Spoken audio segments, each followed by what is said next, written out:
bonjour à nos très chers téléspectateurs. On va parler des droits d'auteur. Ouais, mais avant de commencer, j'aimerais te demander, donc si Dieu ne vous a pas donné le droit et devoir, tu n'auras pas le louer, c'est ça? Si. Pourquoi? Parce que tu as...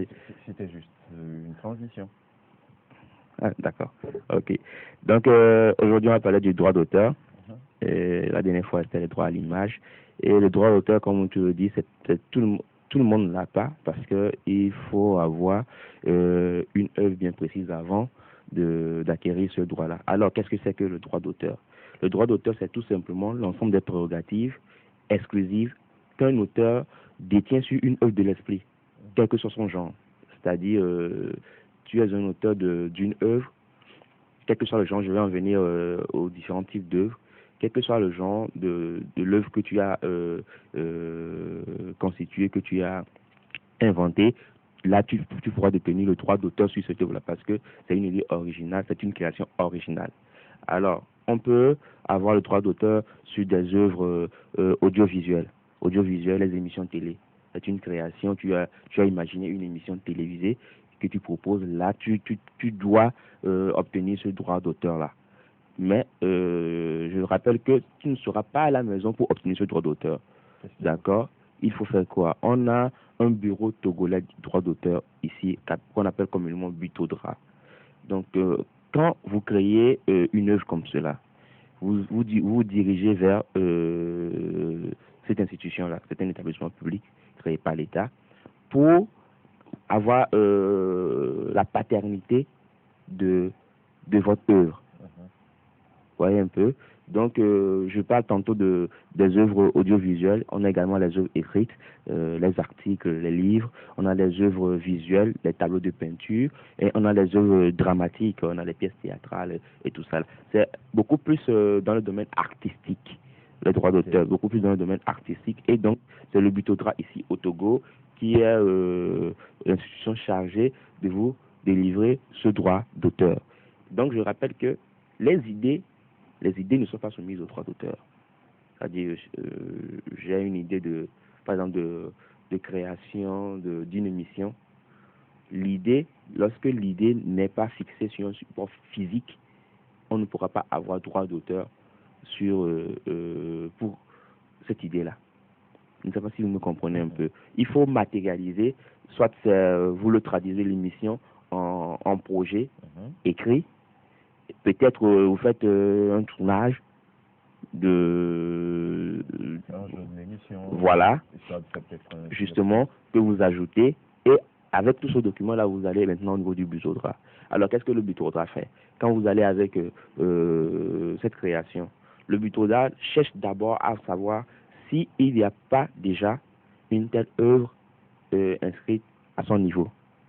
S'il n'y en a pas, si c'est la première, c'est l'original, là on vous donne le droit d'auteur. Mais si l'œuvre est déjà inscrite au niveau du Butodra, vous ne pouvez pas l'avoir. Et si vous incitez toujours à réaliser cette émission, il vous faut maintenant vous adresser à la personne qui a le droit d'auteur parce que l'idée était déjà présente, l'œuvre est déjà présente au niveau du Butodra. Vous vous adressez à la personne qui a ce droit d'auteur là pour voir si la personne pourra vous donner l'autorisation de le faire. Parce qu'on va en venir là. Parce qu'il y a souvent des violations du droit d'auteur. Vous avez votre conception originale. Quelqu'un vient en appui pour faire le plagiat. Soit le plagiat, soit le réaliser de façon partielle, en intégrant quelques petits éléments qui ne changent vraiment pas la vraie nature de votre œuvre. Et je rappelle aussi à toutes ces personnes-là, parce que les gens ne savent pas souvent comment faire, il faut saisir le Butodra. Vous êtes propriétaire, vous détenez le droit d'auteur sur une œuvre que vous sentez, violée, c'est-à-dire quelqu'un le refait et tout, il faut vous diriger vers le Butodra. Et c'est le Butodra qui charge donc de se rapprocher, voilà, qui envoie à cette personne-là. Et vous savez, ça peut se faire à l'amiable aussi. Peut-être que la personne ne savait pas que quelqu'un détient déjà le droit d'auteur sur cette œuvre-là. Donc ça peut se faire à l'amiable. Mais ça pourrait également aller au niveau des juridictions si on n'arrive pas à trouver un consensus. Justement. D'accord. Et donc, j'aimerais aussi tout simplement faire un peu la distinction entre le droit d'auteur et la propriété intellectuelle. Alors, La propriété intellectuelle inclut le droit d'auteur, au fait. La ok. propriété intellectuelle est plus large que le droit d'auteur. J'ai tantôt dit que le droit d'auteur, c'est tout ce qui est littéraire, artistique. D'accord? Alors que la propriété intellectuelle, à part c'est tout ce qui est littéraire et artistique, inclut également la propriété industrielle. D'accord. Voilà, la création des industries et tout, les brevets d'invention, et donc c'est tout cela qui entre dans la propriété intellectuelle, qui est plus vaste que le droit d'auteur. Voilà un peu.